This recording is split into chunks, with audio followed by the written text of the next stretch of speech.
Hey guys, I hope everybody's having a fantastic day. Today I want to take a closer look at one of the new Kizers from the Bladesmith series that I got in. And this is the little slip joint that has really been blowing me away. And it is called the Trestle. Comes with this leather slip in the Bladesmith series. You can also get this in the Vanguard series for less money.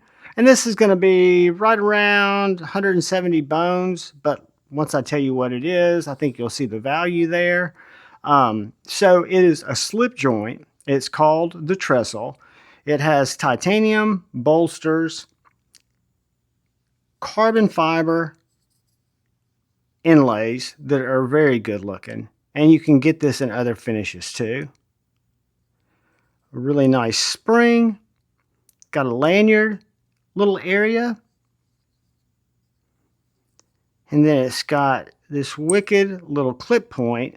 And you'll notice that goes past 90 degrees. There's a reason for that. And then it locks open with this finger choil right here that really just locks your hand in. And it doesn't scare you when you go to close it.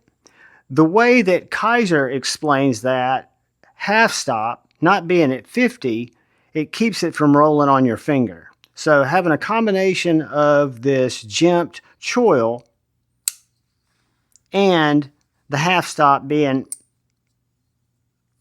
less than 90 degrees. Now if you'll notice, the spring is still perfectly flat. So it's set to be that way. And it's got amazing walk and talk for this knife. It's an azo design. The blade steel is DLC coated S45VN.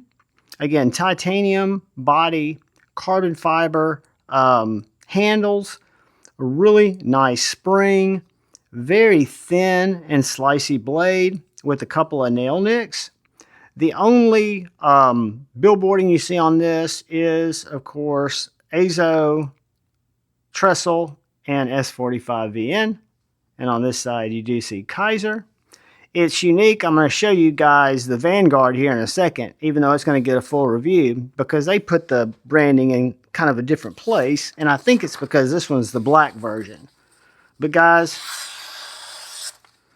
an absolute little slip joint laser beam. If you're cutting fruit, if you're cutting into packages, if you're in a place where you don't need a locking knife, or your state laws or country laws don't allow for a locking knife, this is a fantastic specimen in my opinion, and the value is on point because I'm going to show you a couple of knives, some size comparisons that are similar in materials and build quality that are much more expensive.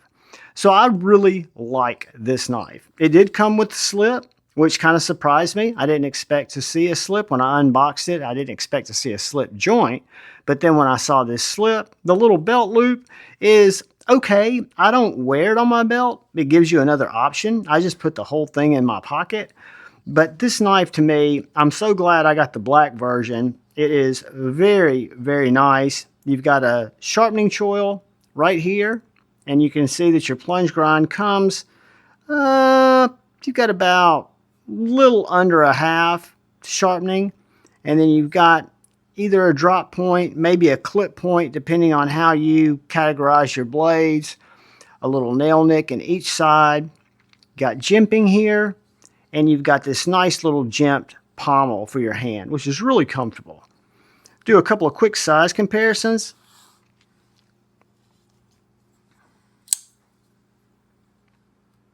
Benchmade bug out. And a Sharpie. So it's going to be a little bit smaller than a bug out, a little bit bigger than a Sharpie.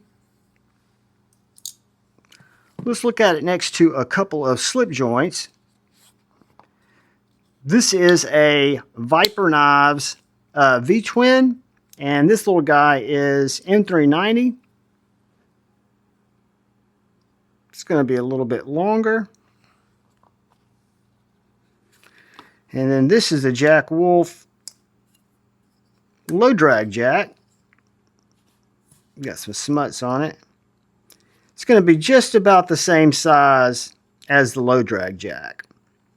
And when you look at thinness, I think we're going to find it's a little bit thinner, but we will do some get some measurements on there here in just a second. Let me close these up. A little lint coming out there.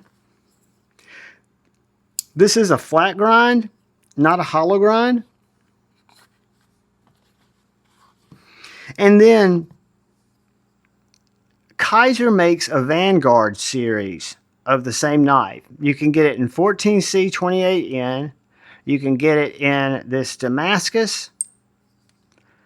And this little knife is going to be under $80.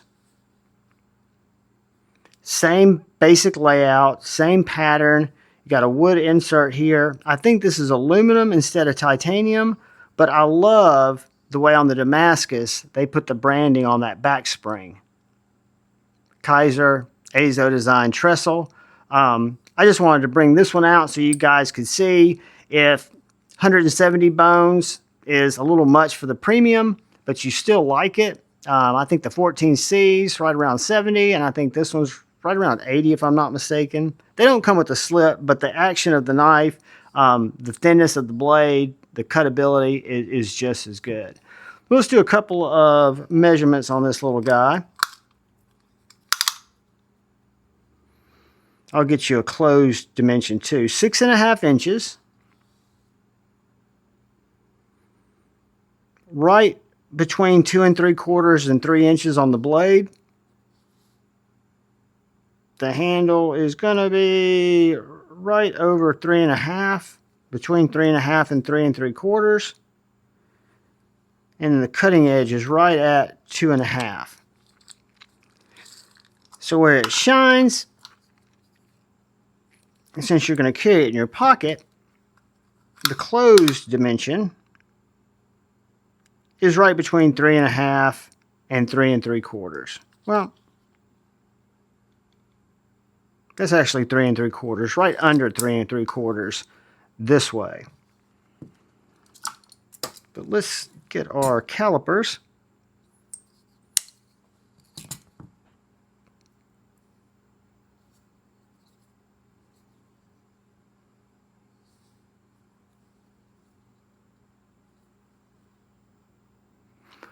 .0985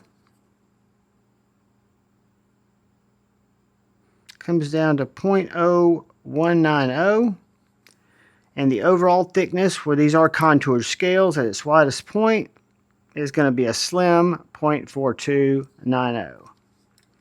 So a really slender, nice gentleman's package. Good walk and talk. I would say you're probably got a 4.5, 5.6 maybe, 5.6, 4.5 on the close. Let's get a quick weight on the little trestle. 2.5 ounces and 2.5 inch cutting area. In the slip, which you don't have to carry it in the slip, but it's right at 3.15. So guys, that is the Kizer Trestle. Out of all the Kizer knives for September that I got to review, there are many that I didn't, but the ones that I did, this was the biggest surprise. I'd seen their slip joints at Blade Show. I didn't see this one, but I saw some other ones, and they really got my wonderings wondering on who OEMs different people's knives, because they had some with fat carbon fiber with titanium that was unlike anything I've ever seen except on one other brand. But a super nice little knife from Kizer. I've got an old school, an OG slip joint from Kizer that's called the, gosh, what's it called? I'm looking for it. It's called... It's this guy. It's an old Bladesmith series. And I want to say it's called the Zip Slip. the Kizer Zip Slip. It's got mutts on it too. But that is an OG. It has a pocket clip. I'm glad this one doesn't have a pocket clip. This one's just operates on a spring, closes totally different. Action's totally different. I mean, I am so much happier with the way they've adapted the makings of this knife. It's a winner, guys. I can highly recommend it. I've kind of gotten out of the slip joint craze. I collected them there for a while, but this is a good one. Quality materials at a good price. I can recommend it. From Kizer. I'll leave you a link in the description. Guys, thank you for watching. Channel members, thank you for supporting the channel. Anyone who comes in to watch my knife and EDC content, thank you. If you're so inclined, hit the subscribe button. Please hit the bell notification icon. Thumbs up if you don't mind, or thumbs down. But most importantly, please look out for the guy or gal to your left. Please look out for the guy or gal to your right. Please look out for each other. Go forward with love in your hearts and choose debate, not hate. I love you all. Peace.